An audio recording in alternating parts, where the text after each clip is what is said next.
Hello hi friends, welcome to our channel food lover food ever. ఈరోజు special వచ్చేసి బెంగళూరుకి వచ్చానండి మా బంధువుల ఇంటికి. వాళ్ళు ప్రేమగా నా మీద షామియా కబాబ్, కచాంబర్, గులగులలాడే గులాబ్ జామున్ ఇవి మూడు మిక్స్ చేసి తిందాం. ఎలా ఉందో చూద్దాం. వాళ్ళు ముందరే ఉన్నారు, తింటున్నారు. నేను తినేది చూసి తింటారో లేదో తెలీదు. నేను దానికి బాధ్యుడిని కాదు. పిలిచారు, తినడం వరకే నా బాధ్యత. కచాంబర్, గులాబ్ జామున్,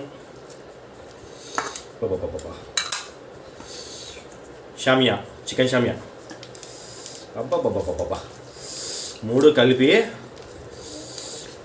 ఎక్కడ పెట్టుకోవాలి ఫ్రెండ్స్? నోట్లో, సరేనా?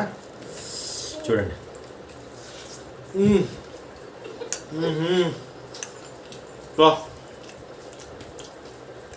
నా ముందర ఉన్నారు ఫ్రెండ్స్ బంధువులు.